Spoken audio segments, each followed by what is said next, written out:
Hey folks, Budget RC here, here with another review. This time we're going to be reviewing the ECX Amp Monster Truck. This is a 10th scale two-wheel drive truck from ECX. If you've seen some of my other videos, you already know that I'm a fan of ECX vehicles and I consider them to be a great bargain. And because of that, I'm going to be doing another review on this. Now this review is going to be a little bit different than a normal review. There are already plenty of reviews for this vehicle out there, as well as other reviews for vehicles on the same chassis and platform. Likewise, I'm not really a big unboxing kind of guy. I'd rather just show you the product. However, I'm going to do a little bit of an unboxing this time, just because it really has a lot to do with the subject matter of this review. As you know, this is Budget RC. Our goal here is to bring you guys reviews of what we consider a budget-oriented product. And there is no better example of that than this. The ECX Amp is about 130 bucks brand new, and that's really a great deal by any account. However, that's not what this is about. This is about buying one of these even cheaper, as long as you're willing to put in a little bit of work. And that's how I bought this. As a matter of fact, this is my fourth ECX vehicle. This is how I bought them all. I've bought them on eBay. There are sellers that sell these vehicles in what they call a used condition. However, the vehicles appear to be brand new or close to it, but usually have a defect of some kind or another. The circuit that I bought for my son came without the controller and had a bad steering servo. So I bought it, and it was otherwise brand new. So I was able to get a great deal on it.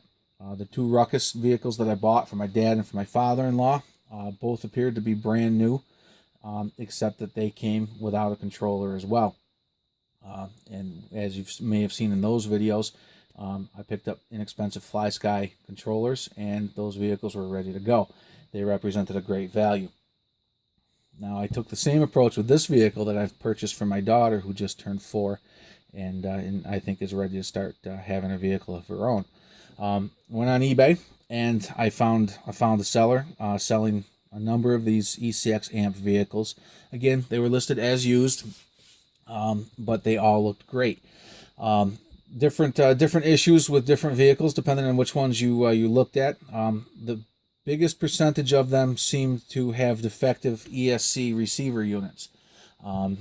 It seems like there were a number of them available with that defective unit, but that's a great opportunity because you can get a great price on the vehicle and then go ahead and get yourself an inexpensive transmitter and ESC. Or if you want to keep it as simple as possible, you can buy another ECX brand to drop in a replacement and be good to go. And in the long run, you wind up saving yourself a bunch of money. This one here is a little bit different in that this one was advertised as being a fully functional vehicle with no defects. However, they said that there was no instruction manual and no tool set provided, but was otherwise a fully functional vehicle. I bid on the vehicle. I wound up winning it, and my price shipped to my door was $77 for a fully functional vehicle. Like I said, this is a $130 vehicle. Brand new. In some hobby shops, including my local hobby shop, it's $150. So I basically was able to buy this thing at half price. I'm more than willing to give away the instruction manual and the tool set to save that kind of money. Now, I wanted to open this up and show you guys exactly what came with it in the condition I received it. Now you can see this is repackaged. I already opened it up. I've had a look. That's why the body clips aren't on it. But you can see that this vehicle looks fantastic. It looks brand new. Over here, you've got your controller. We'll get to in a minute. And, well, imagine that. It's got the manual that they said wasn't included. It's got your charger. And it's also got your tool set that they said was not included. And then your little battery spacer. So, what I have here is, from what I can see, a fully complete set with no missing parts that looks brand new that I paid half price for. I think this represents a tremendous value.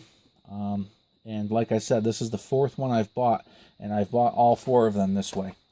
If you're willing to do a little bit of work, I think it's a great opportunity, especially considering most people that buy these things are probably going to want a little bit better controller anyway. So to buy one that needs a new speed control and a new controller is a great opportunity. You can get yourself any controller you want, get yourself an inexpensive brushed speed control, and have a vehicle for less money than brand new with upgraded options. So anyway, let's go ahead and get this vehicle out, and then we'll go over the vehicle. Like I said, I'm not going to spend a lot of time doing this. These ECX vehicles are pretty well known by this point. There really aren't any surprises associated with them. But I just want to show you what you can expect from a used eBay vehicle.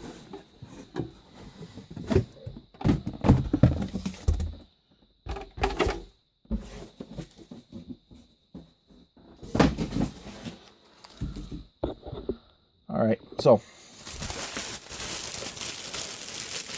and like I said, I did already open this up, so some of this may not be exactly how it came. First of all, you've got your controller. This is one of the areas that ECX was really able to cut some corners and save a little bit of money compared to the regular circuit and boost style vehicles. Rather than coming with one of the Spectrum controllers, it comes with well, this thing. This thing looks a lot like your typical FlySky controllers. However, from the information I found online, this does not appear to be manufactured by FlySky, nor is it a Spectrum. It seems to be a beast of its own. However, you can see, especially for a $130 ready-to-run vehicle, you've got quite a lot of options here. You've got steering and throttle trims and dual rate controls, as well as your throttle and steering reverse. Again, quite a lot of options for what most people would consider a very basic and entry-level vehicle. In terms of fitment, again, it's a little bit cheesy, but I've got fairly large hands. It fits my hands well. I can operate it one-handed if I choose, and hopefully it'll also fit my daughter's hands. That's my real goal here, is to make sure that we've got something that's comfortable and good fitting for her. One disadvantage, especially for a youngster, is that because the batteries are in the handle as opposed to the bottom plate, this handle is actually fairly thick. If you compare it to a regular FlySky, the grip on the FlySky is a little bit more slender. It's easier for me to wrap my hands all the way around, and you can see my finger almost comes back to my palm. On this controller, you don't really have that kind of room. You can see this is bigger, it's more bulky. So that may be a little bit of a concern, but we'll see how well my daughter holds it. Moving on, again, comes with the tool set, which may or may not interest you. Some extra 3M tape, some extra preload spacers for your shocks, and a couple of servo horns. And then your wall charger. It's a very basic charger. It's a 200 milliamp charger, so I wouldn't expect it to get anything done too quickly. But it does come with it. One other thing I wanted to mention is that this did even come with the batteries. I've already put them in here, but the 4 batteries came in the package, which is fantastic. Everybody advertises ready to run, but not too many of them even come with the controller batteries. This one really is ready to run. All you have to do is charge the included nickel metal pack, which I also forgot to put back in the box, but this is the nickel metal pack. It's an 1800 milliamp hour, so it's somewhat basic, but again, comes with it, and it allows you to have this vehicle fully ready to go as soon as you get it. So moving on to the vehicle, I'm not going to spend a whole lot of time on this. There are a million ECX reviews out there for folks that want more detail, and you can also look at my ECX circuit rig rundown video that I have posted here, which is the same chassis underneath. Overall, nice looking body. One of my complaints quite often with most of your vehicle bodies is that they don't extend down far enough to really cover the chassis. It's a big complaint about the Stampede bodies, especially that I have. They show off the whole chassis. This one's nice and deep, covers everything nicely, and I think it looks great. It's a really nice looking body. Hopefully it'll prove to be fairly durable. The other ECX body on my son's circuit was pretty durable. The bodies on the Ruckus vehicles for my father and my father-in-law both cracked pretty quickly. So getting to this vehicle, you can see it's an ECX circuit underneath. It's pretty basic, but it does what it needs to do. You can see that this one does have a combined receiver speed control module. And as I mentioned, a lot of the ones that you buy on eBay come with a defective one. So if this is something that doesn't appeal to you, that's an opportunity to get into this vehicle cheaply and go ahead and upgrade right away. This vehicle is advertised as being waterproof, which is different from the older ECX vehicles, which hopefully will be a nice improvement. My son's circuit, he didn't have it very long and drove it through a puddle, and he cooked his factory speed control. So I do like that this has got the waterproof upgrade, even if it is a combined unit. It's got the same 20-turn sealed can motor that the ECX has been using for a while. It's got the plastic gears in the transmission, which I think all of the brushed ECX vehicles come with. You have to get the brushless model to get the metal gears. However, the metal gears are available. They're about $20. I've upgraded my father's Ruckus and my son's circuit with them. It's got the nice Traxxas style collapsible drive shafts. These were a problem on the Gen 1 ECX vehicles. However, the newer ones were upgraded to a more robust model. I've got these on my father's brushless circuit. My father's brushless Ruckus, and they're holding up great. I don't expect any problems at all with these on this vehicle. Ball bearings, you can see that certainly the diff is nice and free. You've got your wheels in the front. Everything seems to spin well.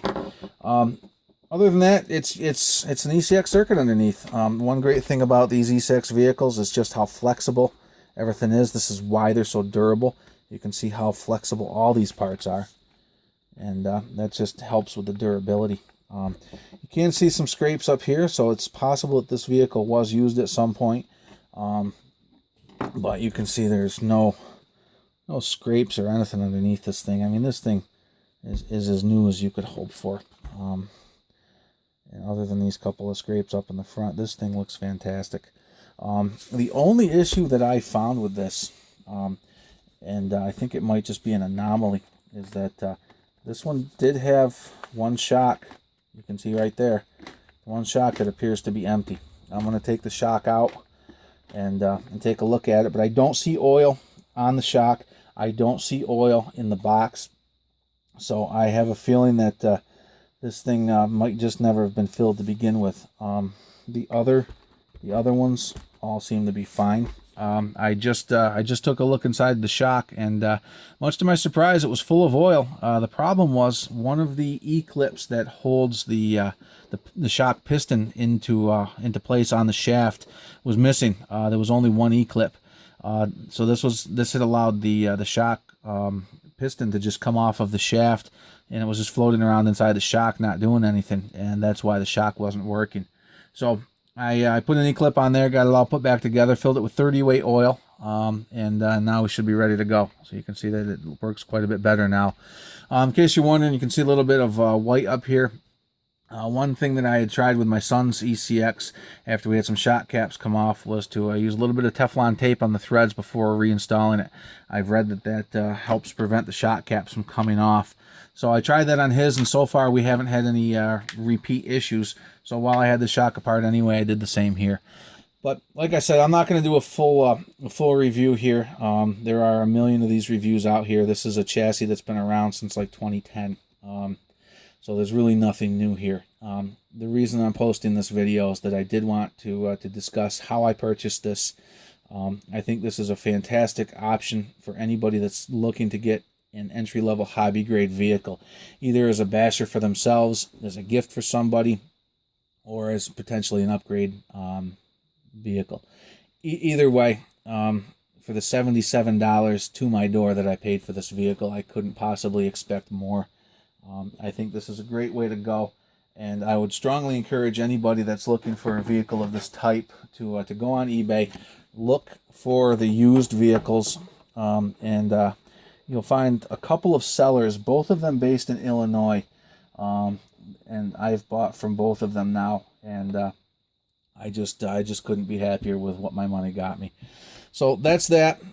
Like I said, we'll have some running video at the end of this, but I hope this was helpful for you guys.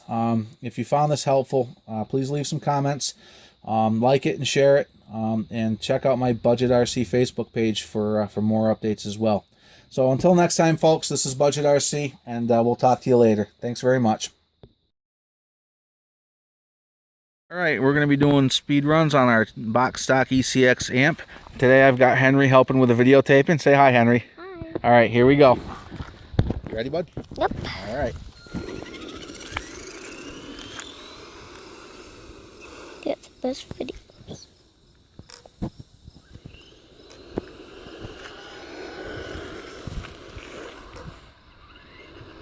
Let's wait for this car to go by, and then we'll do another run. That's the tough thing about doing these runs in the middle of the afternoon instead of at night like I usually do, is that we've got a lot more traffic today. This is actually our second attempt at doing this. Alright, we're going to call that good enough because there's more traffic coming. Alright, bring it over here and let's take a look. Can you get it to focus? Whoops, what? Don't step on the controller. Can you, oh, stay still and it'll focus itself. There you go. So what do we have? 16.22 miles an hour. Okay, so we've got the 4500 nickel metal battery. So let's see what we get for punch.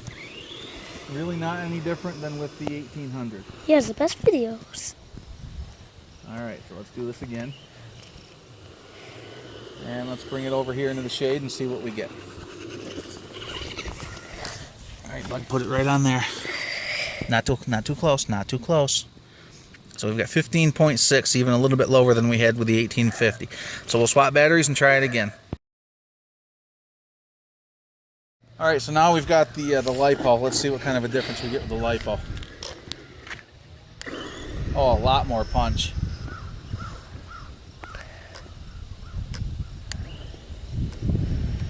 Not a whole lot more speed, definitely more punch. Alright, let's see what we've got. He has the best Bring it over videos. into the shade.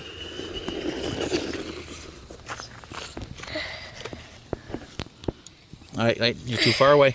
Or you're too close, I mean. There we go. So now we've got 19.01 miles per hour.